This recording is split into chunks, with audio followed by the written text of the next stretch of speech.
हाँ जी हाँ, थोड़ी सी डिस्टरबेंस आई और अचानक इंटरनेट का जो कनेक्शन था वो डिस्कनेक्ट होने के कारण मैं आप लोगों के साथ में फिर दोबारा से उपस्थित हूँ।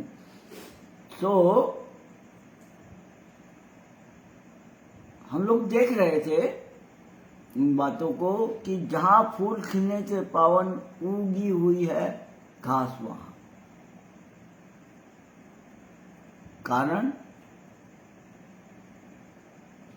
कारण ये है, प्रभु के वचन के अनुसार अभी मुझे कुछ कमेंट्स आ रहे थे और बहुत सारे कमेंट्स आए और उसके अंदर एक चीज उन्होंने मुझे बताई।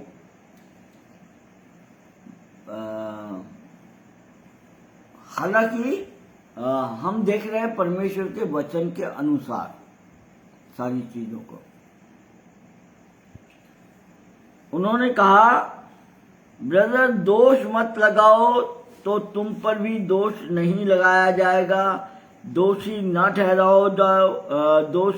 ठहराओ तो तुम भी दोषी नहीं ठहराए जाओगे, क्षमा करो तो तुम्हें भी क्षमा किया जाएगा। Right, 100% right.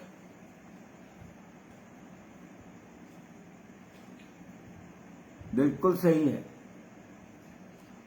मैं मेरे उन प्रिय भाई और बहनों को परमेश्वर के वचन के अनुसार ये बात बताना चाहता हूं कि हमको दोषी किसने ठहराया? परमेश्वर के वचन ने हमको दोषी ठहराया। अगर परमेश्वर का वचन हमको दोषी नहीं ठहराता तो हम ये जान ही नहीं पाते कि हम पाप में गिरे हैं, व्यभिचार में गिरे हैं।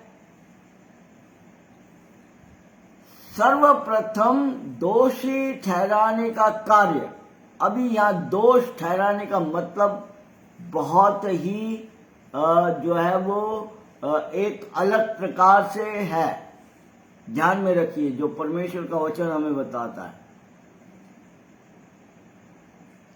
लोग अपने आप को बचने के लिए और अपने आप को बचाने के लिए परमेश्वर के इस वचन का, लूका रचित सुसमाचार और उसका 6 अध्याय और उसके 37 वचन का प्रयोग करते हैं।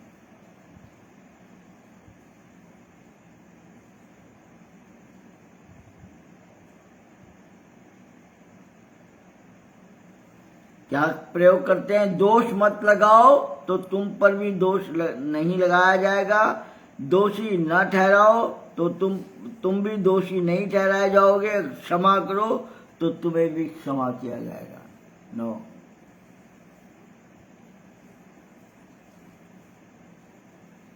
ये दोष आरोपण का सिलसिला कब से चालू हुआ? हमारे इस बाइबल अध्ययन का जो मेन मकसद यही है कि हम मूल सिद्धांतों को जानें।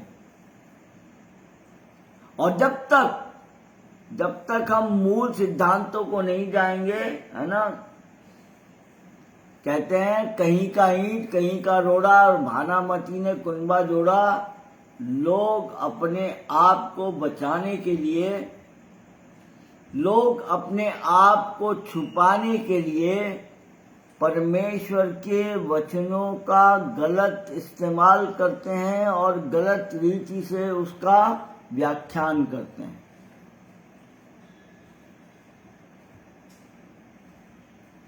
प्रभु ने तो सर्वप्रथम जब बागे अदन के अंदर परमेश्वर ने उनको पकड़ लिया, उस परिवार को, कि तुमने क्या किया,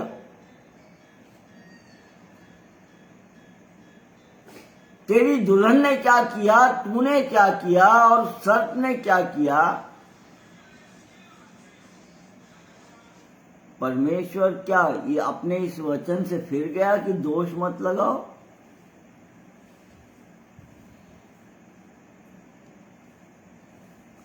दोष मत लगाओ का मतलब बहुत गहरा है कि जब हम अपने पापों को, अपनी गलतियों को, अपने पापों को, अपने दुष्कर्म को छुपाने के लिए जब हम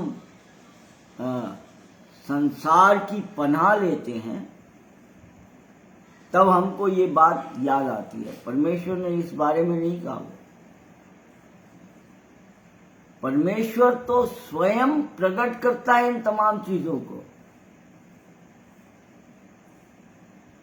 बागे अदन में उसने आदम से प्रश्न किया, कैसे मालूम हुआ तुझको कि तू नंगा है?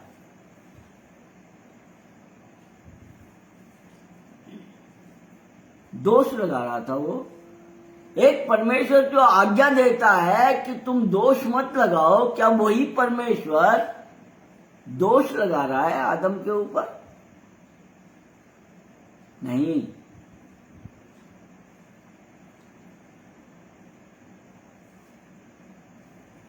बिल्कुल नहीं। प्रियो, याद रखो कि परमेश्वर के वचनों का गलत उपयोग अपने जीवन में बिल्कुल मत करो। दोषारोपण कहां से चालू हुआ? दोषारोपण चालू हुआ जब एक पावन पवित्र परिवार व्यभिचार में जब डूब गया और जब परमेश्वर वहां पर उपस्थित हुआ,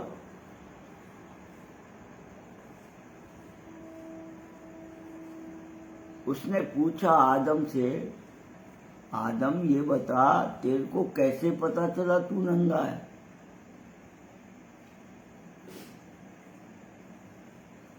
तुरंत दोषारोपण उसने किया अपनी पत्नी के ऊपर। ये है वो जिसको तूने मेरी जीवन की संगनी बनाया था, ये है वो।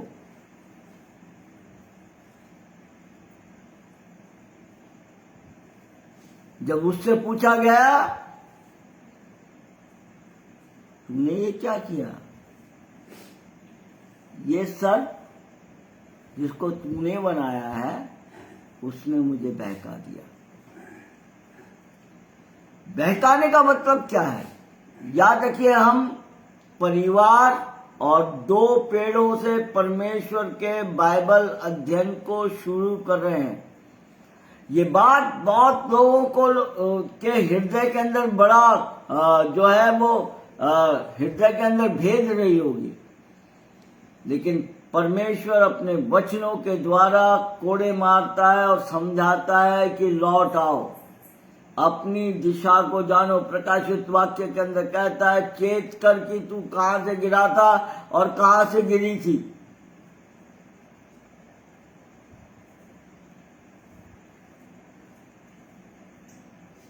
प्रियो, चेत करो कि तुम कहां से गिरे थे और कहां से गिरी थी। परमेश्वर हमें ये बताना चाहता है। दोष न लगाओ इसका मतलब ये नहीं है। दोष न लगाओ का मतलब है अपने अपने गुनाहों को छिपाना। आदम छिप गया औरत की आड़ में और औरत छिप गई सांप की आड़ में। परमेश्वर इन तमाम कार्यों से घृणा करता है और इसलिए कहता है कि दोष मत लगाओ। लेकिन जो सच्चाई है उस सच्चाई को बखान करो। हमने पिछले संदेश के अंदर हमने तीनों परमेश्वर से दूर होने के 3 कारणों को हमने जाना।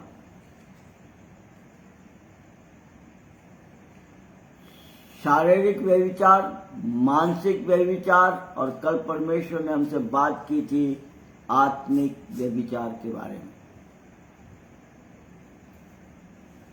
अब हम आगे चलते हैं।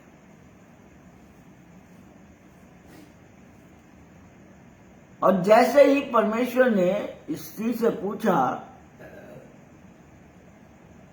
तो उसने सर्प का नाम लिया। लेकिन क्या बोली उसने? सर्प ने बहका दिया, सर्प ने मुझको बहका दिया। और पिछले दिनों में भी हम परमेश्वर के उस वचन का अध्ययन कर रहे थे, 2 कुरिन्थियों 11:3 के अनुसार कि सांप ने बहका दिया। अब बहकाया कहाँ, ये बात जानना हमको जरूरी है। कहां पर बहकाया उसने?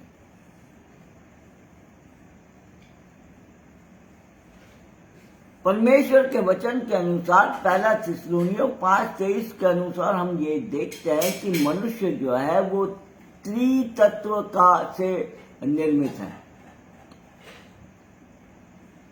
आत्मा, प्राण और देह। उसने स्त्री, आत्मा, प्राण और देह, इस विषय के ऊपर हम आगे चल करके फिर बात करेंगे जब प्रभु हमारे ऊपर इस अनुग्रह को प्रकट करेगा।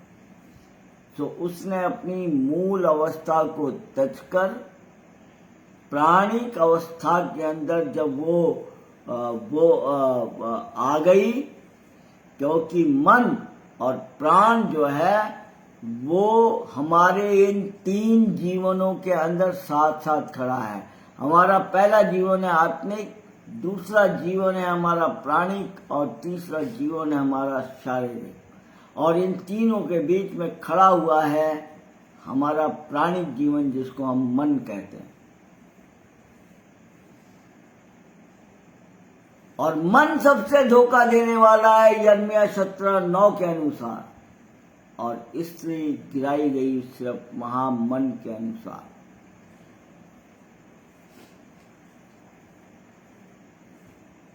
दुल्हन गिर गई, सांसारिक दुल्हन जो हमारे सामने एक नमूना है, वो अपने मन के अनुसार गिर गई, क्योंकि उसको वो पुरुष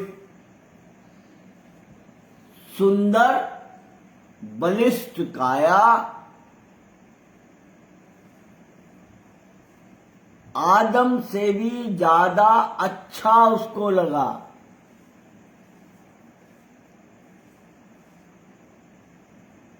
और उतना ही अच्छा नहीं लगा, बल्कि उसने उसको परमेश्वर के तुल्य समझा।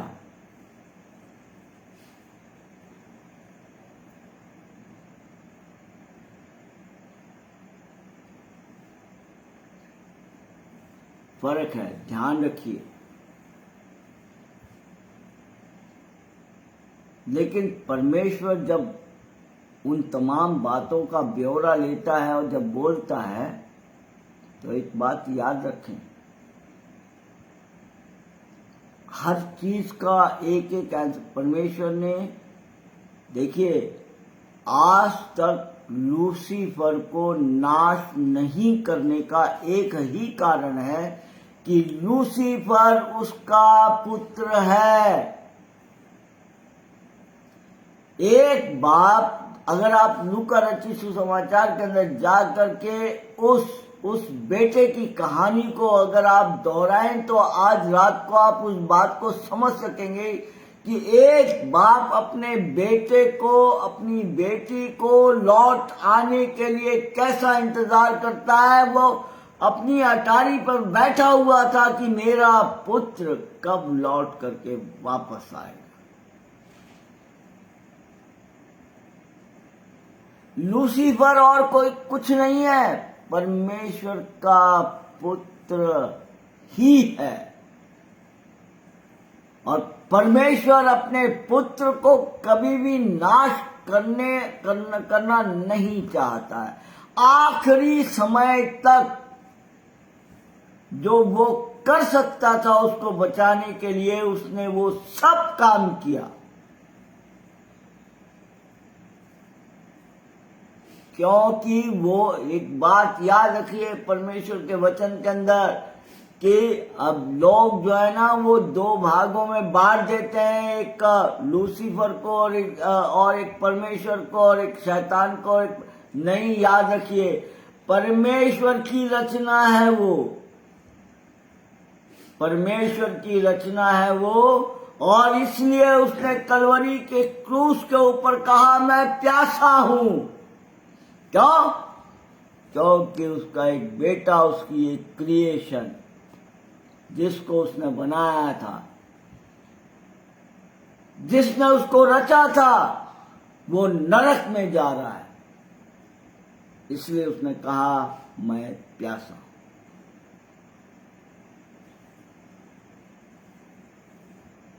आप क्या सोचते हैं?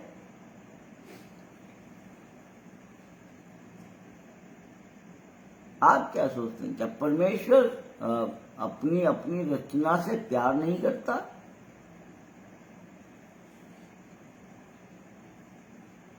लूसीफर कोई एक अलग से आया हुआ एक डिफरेंट शत्रु है हमारे जीवन में? नहीं।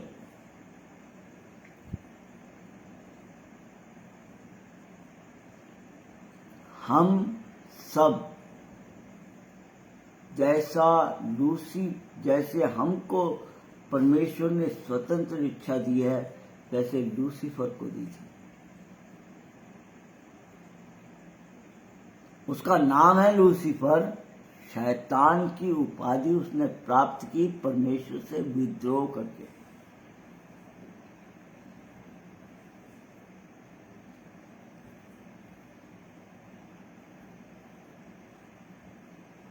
प्रियो,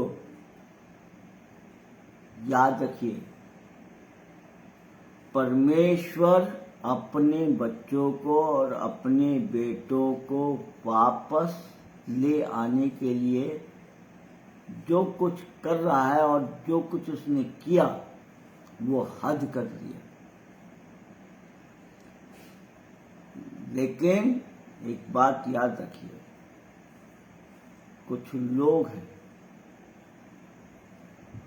जैसे लूसीफर, आज तक अपनी जिद पर अड़ा हुआ है और परमेश्वर के पास में वापस नहीं आना चाहता। वैसे ही उसकी संतानें हैं।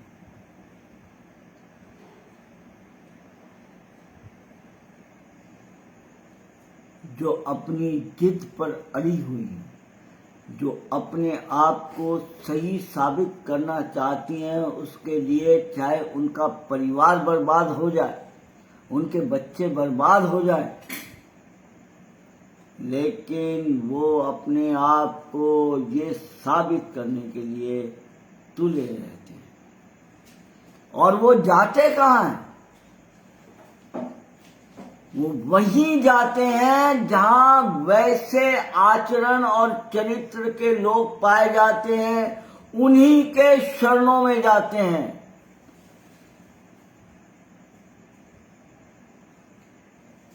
उन लोगों की औकात नहीं है कि वो परमेश्वर के वचन के सामने खड़े रह सकें।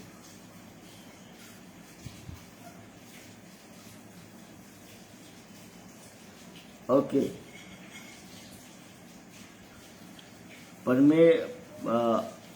आदम का जो है वहां से निकाला जाना। आपने बहुत कम बार सुना होगा कि परमेश्वर ने अदन की वाटिका से इन लोगों को क्यों, इस परिवार को क्यों निकाला। इस बारे में कभी किसी ने आप देखिए, परमेश्वर का वचन कहता है, उत्पत्ति 3:22, मनुष्य भले बुरे का ज्ञान पाकर हम में से एक के समान हो गया, ऐसा न हो कि वो हाथ बढ़ाकर जीवन के वृक्ष का फल भी तोड़कर खा ले और सदा जीवित रहे। कई बार लोग प्रश्न करते हैं,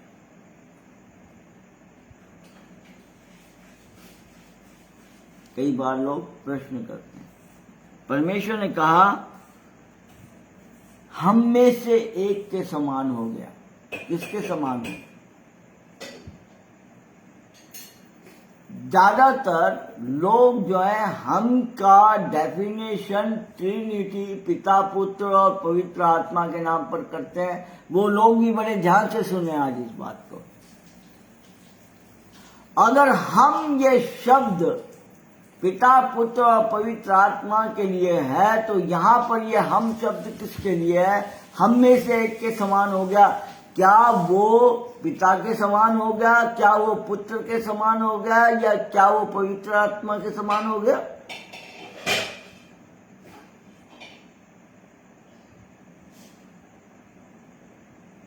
नहीं।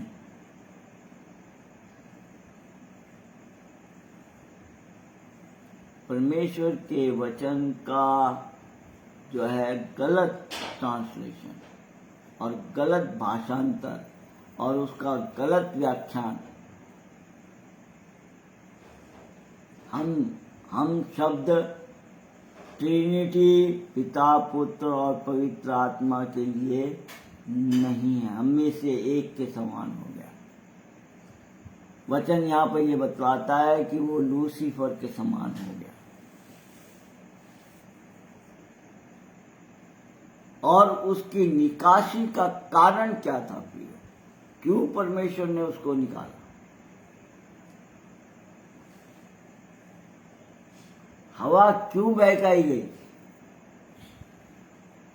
हवा के जीवन में हम जानते हैं कि हम आत्मा, प्राण और देह,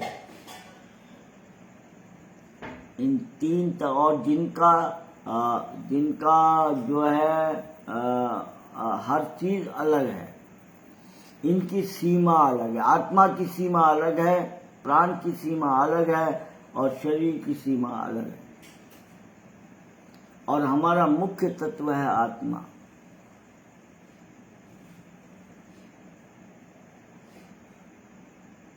शैतान ने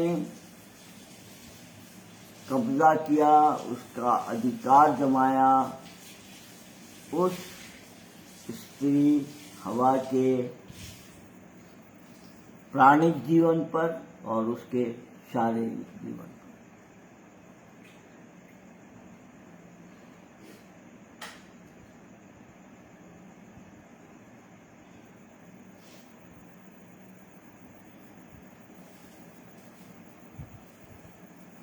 परमेश्वर ने फिर से हम उसी टॉपिक पर आते हैं। परमेश्वर ने दो पेड़ और परिवार से इस पृथ्वी के तमाम चीजों का जो है रचना जो है, और उसी पे बाइबल जो है वो आधारित है।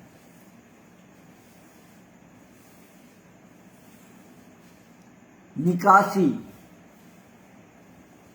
परमेश्वर ने क्यों निकाला उनको भाग्यादन से?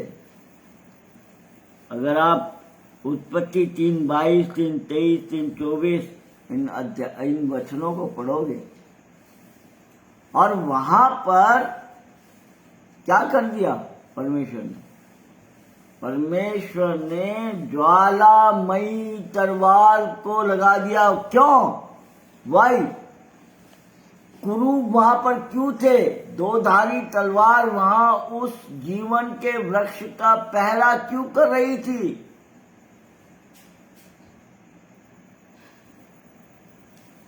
मेरे साथ निकालें।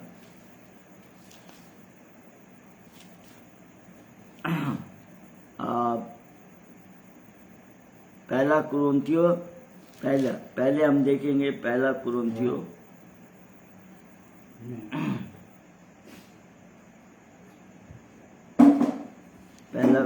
पहले हम जाएंगे दूसरा कुरिन्थियों उसका 6ठे अध्याय में। पहला कुरिन्थियों उसके 6ठे अध्याय, 6ठे अध्याय में जाएंगे हम लोग। और दूसरा कुरिन्थियों उसके 6ठे अध्याय में जब हम जाते हैं तो हम लोग उसका 14 वचन पढ़ेंगे। उसका 14 वचन पढ़ेंगे। अविश्वासियों के साथ असमान जुए में न जुटो, क्योंकि धार्मिकता और अधर्म का क्या मेल जोल?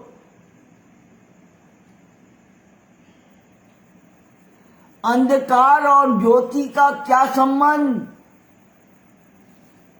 तुम उन लोगों के साथ में जो परमेश्वर के नहीं है, जो अंधकार के अंदर है, उनके साथ में तुम्हारा क्या रिश्ता?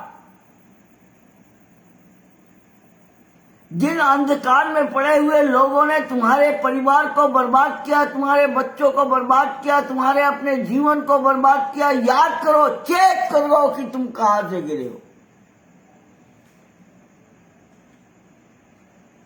वही तुम्हारे प्यारे हैं, लेकिन जो तुम्हारे प्यारे हैं वो तुम्हारे दुश्मन हैं।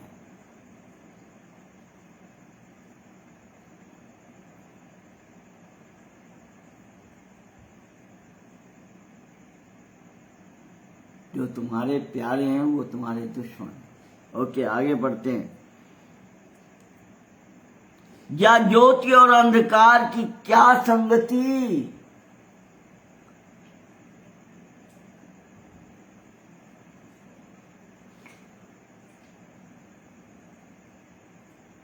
सिर्फ लोगों को बताने के लिए। पढ़े कहां, जाते कहां, रहते कहां, अंधकार में।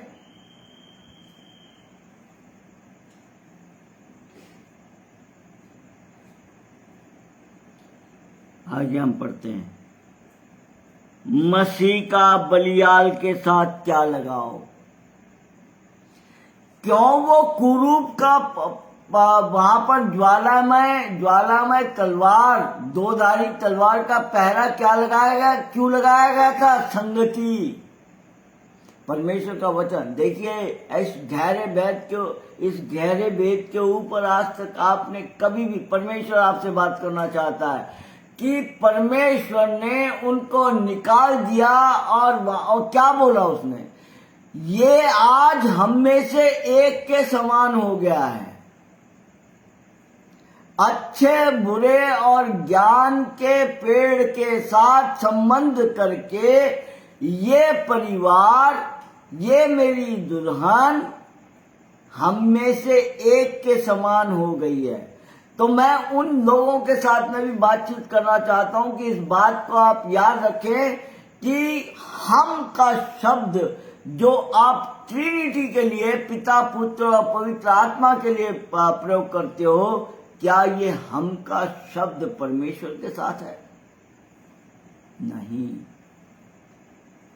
चेत करो कि तुम कहां से गिरे हो और तुम्हारी बुद्धिमानी से तुम कहां बढ़ते हो आगे। हम में से एक के समान हो गया, इसका मतलब लूसीफर के समान हो गया, ना कि पिता के समान, ना कि पुत्र के समान और ना कि पवित्र आत्मा के समान।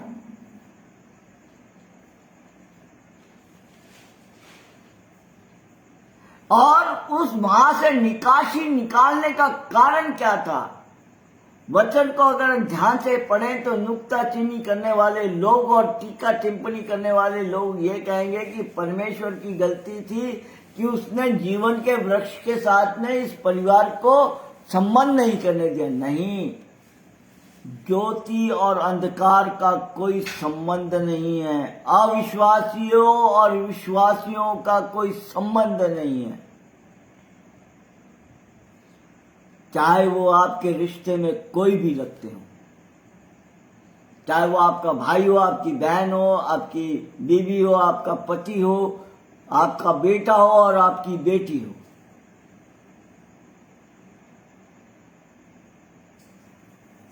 जो आपको परमेश्वर के मार्ग से अलग लेकर के जाता है, उनके साथ में तुम्हारा क्या संबंध है?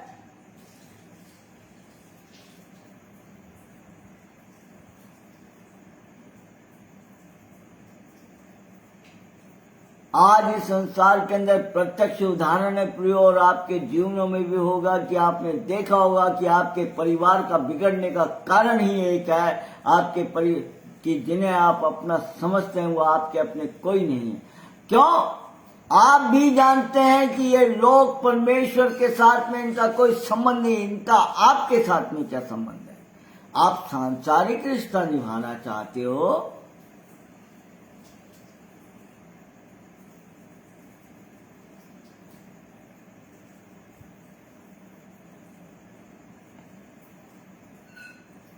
याद करो, चेत करो, देखो तुम्हारा परिवार कहां से गिरा और कहां से आपके परिवार के अंदर कुटिलता और परमेश्वर के कार्यों का समाधान, मतलब परमेश्वर के से आपको दूर हटाकर आपके परिवार को तोड़ने का कार्य कहां से और कौन से परिवारों से शुरू हुए?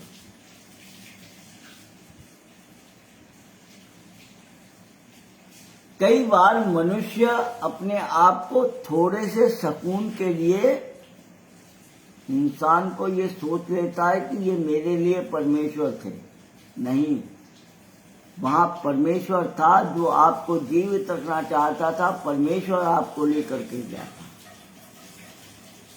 परमेश्वर नहीं चाहता था कि आप नाश हो, और उन्हीं के अंदर से परमेश्वर आपको उठाना चाहता था। वाटिका से निकल जाना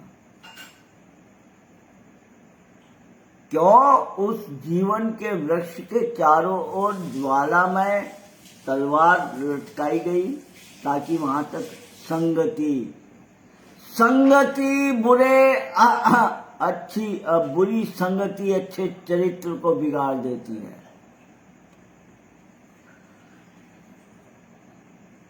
पहला कुरिन्थियों 15 के अनुसार आप जहां जाओगे, क्योंकि आज मनुष्य आश्रय ऐसा ढूंढता है जहां पर आपके पापों को ढांपा जाए, क्योंकि वो उन्हीं पापों में डूबे हुए लोग हैं।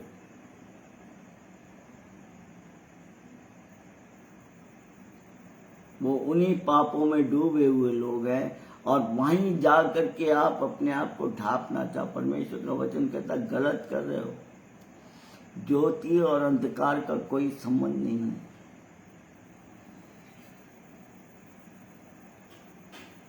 ज्योति और अंधकार का कोई भी संबंध नहीं। अविश्वासियों के साथ असमान जुए में मत जुटो। वो खेत कभी भी नहीं बोया जा सकता जहां दो बैल बराबर के नहीं है, क्योंकि उनके गर्दन के ऊपर लगा हुआ जुआ एक तो नीचे होगा और एक ऊपर होगा, और अगर दोनों बैल समान होंगे तभी परमेश्वर का कार्य वहां पर बोया जाएगा, परमेश्वर का बीज बोया जाएगा।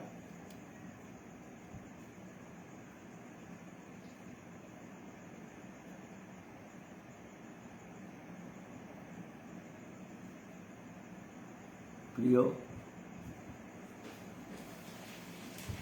बागे अदन से निकासी। लोग कहते हैं अरे क्यों निकाल दिया? ऐसा कैसा हो सकता था परमेश्वर के वचन? आइए हम लोग परमेश्वर के वचन के अनुसार पढ़ेंगे। पहला कुरिन्थियों 6 और फिर उसके बाद में दूसरा कुरिन्थियों 6 और उसके बाद में हम प्रार्थना में जाएंगे। पहला कुरिन्थियों उसका 6ठा अध्याय, पहला कुरिन्थियों और उसका 6ठा अध्याय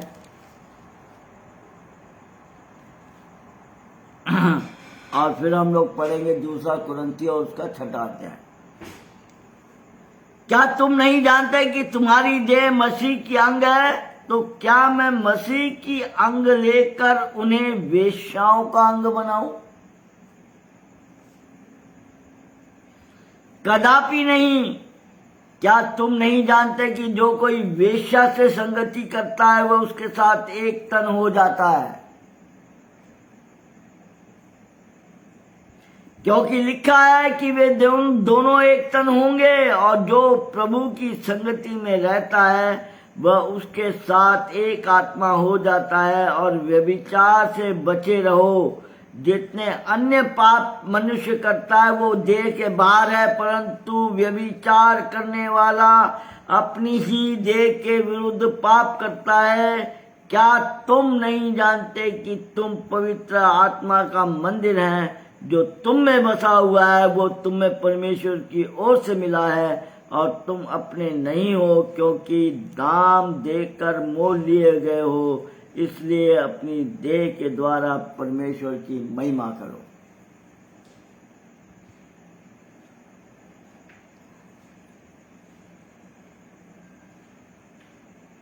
और दूसरा कुरिन्थियों और उसके 6ठे अध्याय में हम पढ़ेंगे अविश्वासियों के साथ असमान जुए में न जुटो, क्योंकि धार्मिकता और अधर्म का क्या मेल जोल। या ज्योति और अंधकार की क्या संगति, और मसीह का बलियाल के साथ क्या लगाओ। बड़े महत्वपूर्ण और बहुत ही इंपॉर्टेंट परमेश्वर के ये वचन है आपके जीवन में।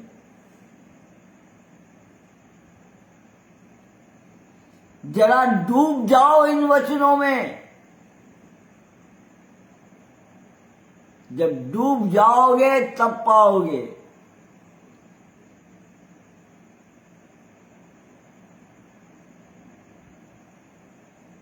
या विश्वासी के साथ अविश्वासी का क्या नाता, और मूर्तियों के साथ परमेश्वर के मंदिर का क्या संबंध, क्योंकि हम तो जीवते परमेश्वर के मंदिर हैं, जैसा परमेश्वर ने कहा है। हाथ के बनाए हुए ये मंदिर, जिनको आप मंदिर कहते हैं, ये मंदिर नहीं है।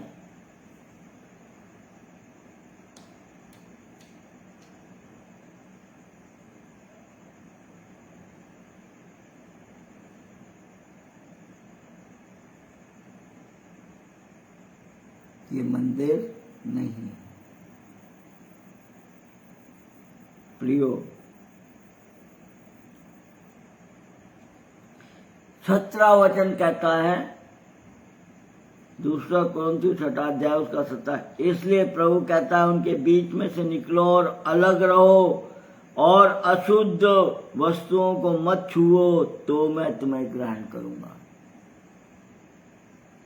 तो मैं तुम्हें ग्रहण करूंगा। उनमें से अलग रहो।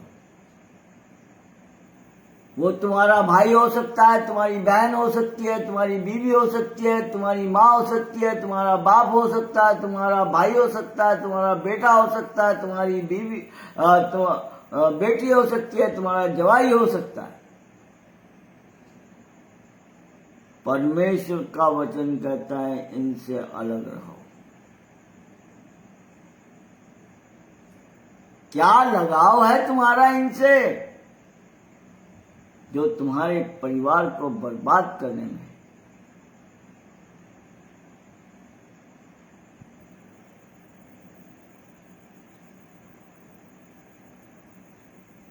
निकासी क्यों की गई, क्यों परमेश्वर ने बाहर निकाला? संगति। प्रभु ऐसे लोगों के साथ में संगति करेगा,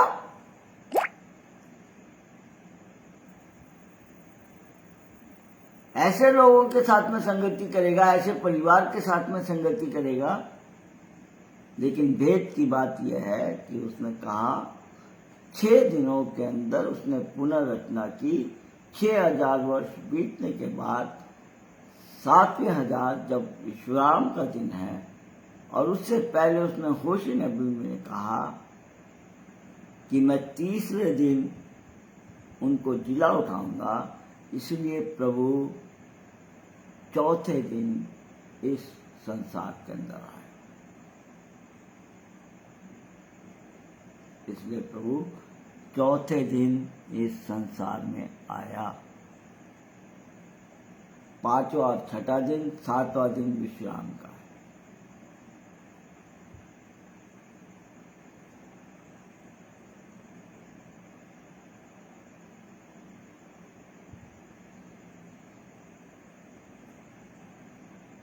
बागे अदन से निकालना प्रभु नहीं चाहता था, इसलिए उसने चारों ओर ज्वालामय जो है उसकी तलवार और कुरूबों का पहरा इसलिए रखा।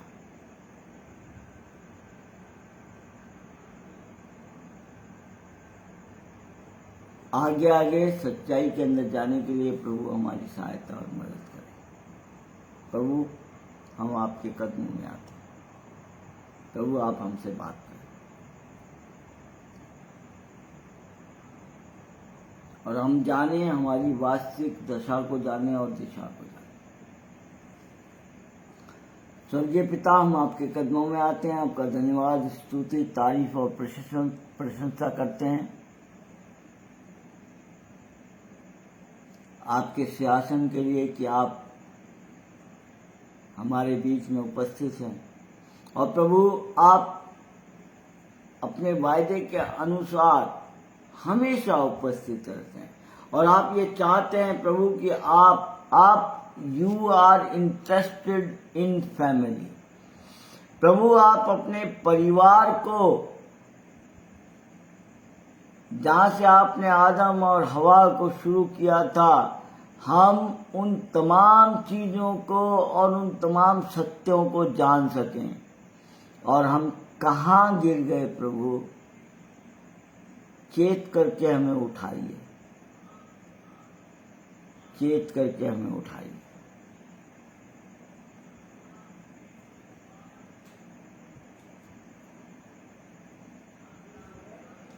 हम प्रभु आपके पास में वापस आना चाहते हैं।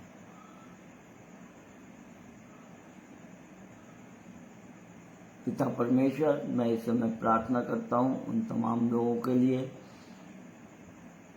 जो तेरे वचनों को सुनते हैं और सही समय पे आते हैं प्रभु, और इतने सारे कमेंट्स आते हैं प्रभु जी, जिनका जवाब देना भी हमें कई बार दुर्लभ हो जाता है। लेकिन उन भाइयों को और बहनों के लिए प्रार्थना करते हैं कि जिनके जवाब को हम दे नहीं पाते, लेकिन हम लोग पूरा प्रयास करेंगे कि हम आपके परमेश्वर के वचन के अनुसार आपके तमाम जवाबों को हम दे पाए, प्रश्नों के उत्तर को हम दे पाए। प्रभु आपके इन बच्चों को, बेटे और बेटियों को आपके हाथ में देता हूँ। प्रार्थना करता हूँ प्रभु इनके पतियों को, इनकी पत्नियों को, इनके बेटे बहुओं को, बेटी जवाइयों को, नाती पोतियों को प्रभु आप अपने आगोश में रखिए प्रभु। ये जो लोग जुड़ते हैं ऐसे नहीं प्रभु, ये तेरी दुल्हन के लोग हैं जो सच्चाई को जानना चाहते हैं, सत्यता को ग्रहण करना चाहते हैं। प्रभु आप इनकी हर जरूरतों को, इनकी शारीरिक, इनकी मानसिक, इनकी आत्मिक, इनकी आर्थिक सारी जरूरतों को आप पूरा करें। प्रभु प्रार्थना करता हूँ हर देश के लिए, देश के नेताओं के लिए, राज्यों के लिए, राज्य के नेताओं के लिए। प्रार्थना करता हूँ इस समय प्रभु तीनों सेनाओं के लिए, पैरा फोर्सेस के लिए, तमाम पुलिस डिपार्टमेंट के लिए। प्रार्थना करता हूँ तमाम डॉक्टर और नर्सेस और तमाम सहकर्मियों के लिए। प्रार्थना करता हूँ प्रभु इस समय जो लोग ये अपने रोग से तड़प रहे हैं उनके लिए। प्रार्थना करता हूँ अनाथ बच्चे और बेवा औरतों के लिए। प्रार्थना करता हूँ उन परिवारों के लिए जिन्होंने आज अपने प्रियजनों को खो दिया।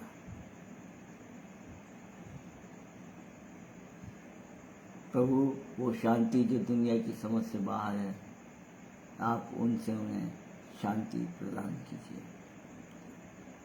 और प्रभु आपसे विनती है, अगर आपका अनुग्रह मुझ पर बरकरार है तो हम कल रात को ठीक 9 बजे फिर आपके सिंहासन के सामने आए और उन भेद भरी बातों को जान सकें जो एक परिवार को जुदा कर रही है, जो एक परिवार को मिटा रही है।